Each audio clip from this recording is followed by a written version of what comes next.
Menteri Keuangan Purbaya Yudi Sadewa siap mengucurkan dana tambahan untuk BNPB bagi korban banjir dan longsor di Sumatera. Ketua Komisi 11 DPR Muhammad Misbahun turut menyampaikan perbankan telah memiliki protokol khusus terkait situasi bencana.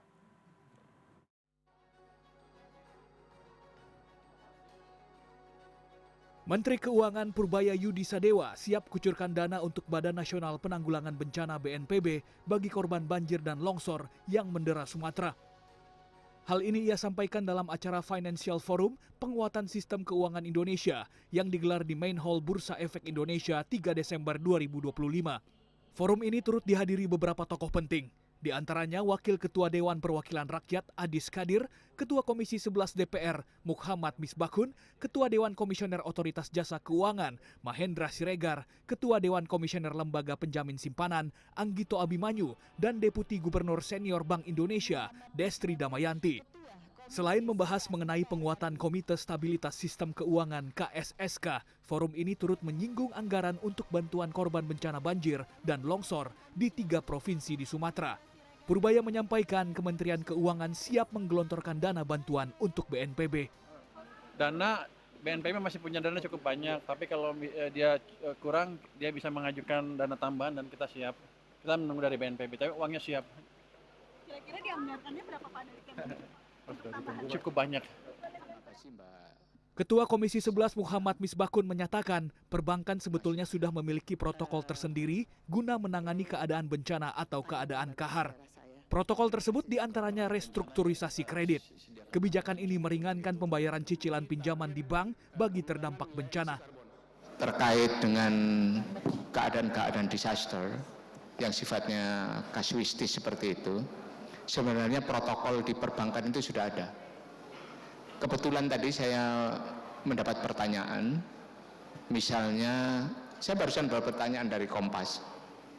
Mereka menanyakan apakah sektor finansial kita akan memberikan pelonggaran atau restructuring kredit atau dan sebagainya. Pasti dorongan pemerintah akan ke sana, dorongan negara pasti akan kita dukung untuk. Anggaran BNPB mengalami pemangkasan pada 2025. Dari semula 4,92 triliun rupiah pada 2024 menjadi 2,01 triliun rupiah pada 2025. Diharapkan pernyataan dari Menteri Keuangan RI dan Ketua Komisi 11 DPR dapat diimplementasikan dengan baik di tengah duka yang sedang menyelimuti bencana di Sumatera. Tim Liputan CNN Indonesia.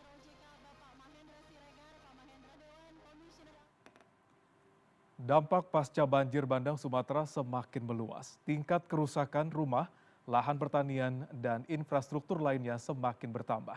Di tengah situasi darurat ini, kami sudah terhubung dengan Bupati Gayo Lues, Suhaidi, untuk mengetahui apa sebenarnya hambatan terbesar distribusi bantuan, prioritas pemulihan, dan langkah mitigasi mencegah terjadinya lonjakan harga pangan di lokasinya. Selamat malam Pak Suhaidi. Selamat malam, Buli.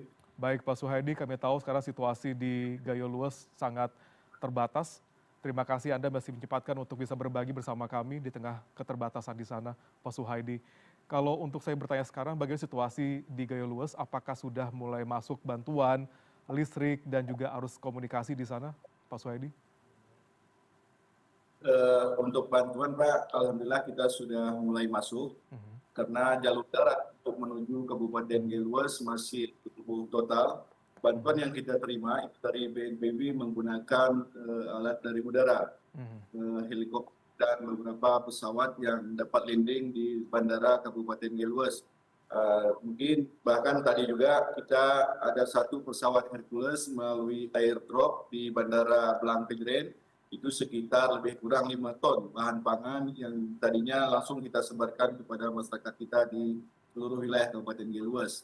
Kendala yang terbesar barangkali Pak Kuli itu karena akses menuju Gayo Lues, karena Gayo Lues selama ini kebutuhan logistiknya itu 95% dari jalur Sumatera Utara, Aceh Tenggara, dan Gayo Lues, dan itu lumpuh total. Sampai hari ini alat masih kita gerakkan sepenuhnya untuk membuka secepat mungkin akses tersebut sehingga nanti logistik bisa kembali normal masuk di Kabupaten Gayo Lues. Kemudian kondisi hari ini pasca 9 hari banjir bandang di Kabupaten Gayo Lues, ini harga para pedagang sudah mulai menaikkan, walaupun 3 hari pasca banjir bandang beberapa hari yang lalu, itulah pemerintah daerah langsung mengeluarkan surat edaran untuk tidak menimbun dan menaikkan harga barang. Baik. Tapi tetap masih ada oknum-oknum yang melakukan pelanggaran gitu Bang Ruli. Mhm. Terkait dengan oknum yang Anda sampaikan tadi, Pak Suhaidi, ada yang menaikkan harga barang dengan misalnya di luar batas kewajaran. Apakah ada sosialisasi ke sana seperti apa nanti ke depannya gitu? Karena mengingat stoknya sangat terbatas dan dengan kondisi bantuan udara yang mungkin tidak banyak bisa diberikan gitu ya. Berapa lama logistik ini bisa bertahan untuk mencukupi kebutuhan warga di Gayo Luas sendiri, Pak Suhaidi? Hari ini alhamdulillah beras di Dolo kita ada tersedia Pak, cuman Mabuli kita kesulitan untuk mendistribusikan ke kawasan-kawasan yang tidak dapat kita jangkau. Baik. Karena per hari ini Kabupaten Geluas masih ada 4 kecamatan lagi, sebagian wilayah desanya belum dapat kita jangkau Pak. Jadi sangat sulit bagi kami untuk pendistribusian bahan logistik bagi posko-posko di 4 kecamatan tersebut. Gitu. Baik, terkait dengan adanya bahan pangan dengan harga yang sangat melonjak cukup tinggi gitu, apakah ada himbauan dari pemerintah kabupaten terkait dengan pedagang misalnya, terkait dengan harga-harga tersebut? Dan kalau Anda boleh meminta kepada pusat, kira-kira logistik apa yang paling darurat dibutuhkan oleh masyarakat atau korban banjir di Gayo Luas saat ini, Pak Suhaidi? Untuk sosialisasi kita langsung laksanakan Pak, melibatkan kawan-kawan dari TNI dan Polri dan Satpol PP. Tetap mensosialisasikan dan mengawal seluruh pasar yang ada di Kabupaten Geluas. Kemudian bantuan hari ini yang sangat kami butuhkan karena jalur komunikasi juga masih putus total, tidak terproses. Tentu kami sangat membutuhkan BBM, Pak. BBM. Baik. Selain dari BBM, tentunya bahan pangan yang lainnya selain dari beras. Kalau beras, insya Allah kita sudah mendapatkan bantuan dari Badan Pangan Nasional, Pak, sebanyak 100 ton. Untuk seminggu ke depan ini masih bertahap. Untuk ke depan akan kita minta bantuan ke Badan Pangan Nasional kembali untuk pengadaan beras. Baik, terkait dengan pangan yang menyuplai 95% untuk Gayo Luas sendiri dari Aceh Tenggara dan juga dari Sumatera Utara, di mana kedua wilayah ini juga terdampak banjir dan longsor. Bagaimana Anda ke depannya memenuhi kebutuhan masyarakat di Gayo Luas dengan kondisi wilayah-wilayah yang menopang pangan Gayo Luas ternyata mengalami kejadian banjir longsor yang serupa?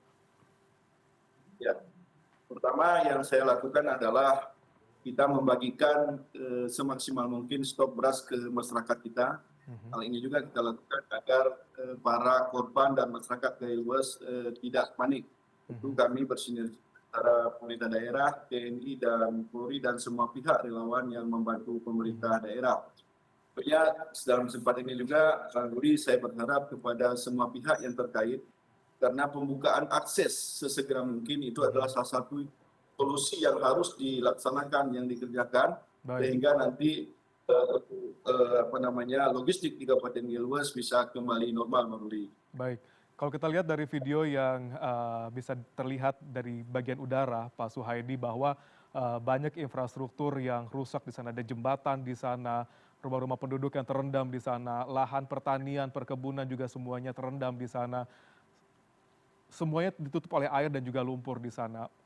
Kalau Anda melihat berapa besar kerugian dari kabupaten sendiri terkait dengan bencana ini, Pak Suhaidi, gitu. Kalau terlihat luar biasa masif sekali nampaknya impact ataupun akibat dari bencana banjir dan longsor ini di Gayo Luas. Kalau total kerugian mungkin saya belum bisa estimasikan, Bang. Ya.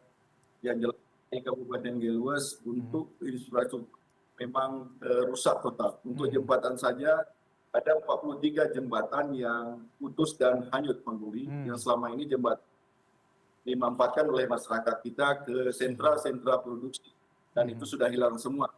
Hanya di dalam beberapa kesempatan kemarin saya sempat nyatakan bahwa kalau untuk rehabilitasi dan rekonstruksi pasca rusaknya sarana prasarana di Kabupaten Gayo Luas pasca bencana ini, saya pikir pemerintah daerah kalau tidak ada campur tangan dari pemerintah pusat, dipastikan kami tidak akan mampu untuk merekonstruksinya, gitu, Pak. Baik. Sejauh dengan melihat kondisi di Gayo Luas sendiri, Pak Suhaidi, gitu, apakah dana atau anggaran daerah masih bisa mencukupi untuk beberapa hari ke depan dalam suplai kebutuhan masyarakat misalnya gitu, kalau tidak melihat bantuan dari pemerintah pusat ataupun dari BNPB ke masyarakat? Ya, saya pikir Bang Ruli, tentu di dalam sistem pemerintahan kita punya mekanisme sendiri. Kalau memang status darurat, tentu pembiayaan apa saja memang boleh kita alihkan untuk penanganan darurat. Ya. Yang penting kita berikan pelayanan yang terbaik kepada masyarakat kita, Bang Ruli. Tentunya keterbatasan anggaran ini pasca efisiensi tahun kemarin juga ini sebenarnya sulit bagi kami untuk melakukan penanganan ini, kecuali mungkin penanganan untuk penanganan masa daruratnya, penyaluran distribusi, penyaluran bantuan-bantuan mungkin itu tetap kita upayakan secara maksimal berkat bantuan kawan-kawan TNI dan Polri serta Batalion TP di Kabupaten Geluas ini, Bang Ruli. Baik, beberapa rekan wilayah di Aceh sudah mengangkat bendera putih terkait dengan kesulitan dalam menanggapi bencana banjir dan longsor di wilayah mereka. Dari Pak Suede sendiri, belum ada, apakah masih tetap survive atau struggle terkait dengan hal tersebut, Pak Suedi? Seperti yang saya sampaikan tadi, Bang Ruli, untuk penanganan darurat, saya pikir berkat bantuan kawan-kawan dari BPBA dan BNPB, pusat tentunya, jauh logistik masih mencukupi di Kabupaten Geluas, ini mudah-mudahan bisa kita atasi. Tetapi yang kita tidak adalah untuk membangun kembali kerusakan sarana di Kabupaten Geluas pasca banjir bandang yang terjadi baru-baru ini. Rekonstruksi menjadi PR besar ke depannya, Pak Suhaidi.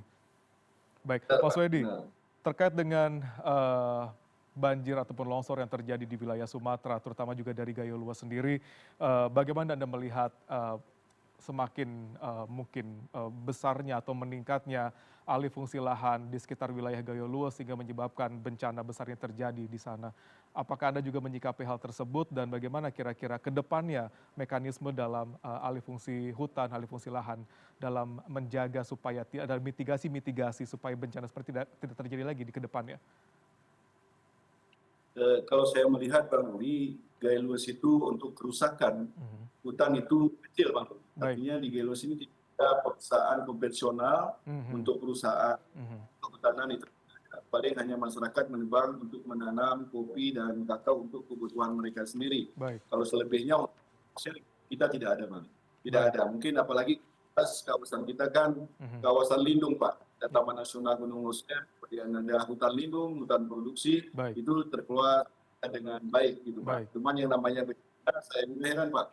Kenapa bencana ini dahsyat dan sepanjang sejarah berdirinya negeri ini, menurut data yang kita dapat dan keterangan dari para orang tua kita, belum pernah terjadi kejadian bencana sedahsyat yang terjadi baru-baru ini, Bang Ruli. Gitu. Baik. Kita berharap yang terbaik untuk rekan-rekan, kawan-kawan kita, saudara kita yang ada di Gayo Luas terutama, dan juga sebagian masyarakat ataupun korban yang ada di Sumatera Utara, Barat, dan juga di Aceh, supaya ada jalan keluar yang baik terkait dengan kebutuhan BBM, listrik, dan juga bahan sembako ataupun bahan kebutuhan sehari-hari bisa terpenuhi dengan bantuan dari pemerintah. Dan terpenting bagaimana rekonstruksi ke depannya, pastinya tidak akan cepat, juga tidak akan murah, itu pasti membutuhkan bantuan dari pusat. Sekali lagi terima kasih Pak Suhaidi, Bupati dari Gayo Luas. Dan selamat beristirahat Pak, mudah-mudahan ada kabar gembira lagi untuk besok buat teman-teman, kawan-kawan, kerabat yang ada di Gayo Luas. Terima kasih Pak Suhaidi. Terima kasih, Pak. Kerugian akibat banjir dan longsor Sumatera diperkirakan mencapai 68 triliun rupiah. Sepadankah dengan gembar-gembor keuntungan pembukaan lahan untuk tambang dan perkebunan? Kita akan bahas sesaat lagi, tetap di Ekonomi.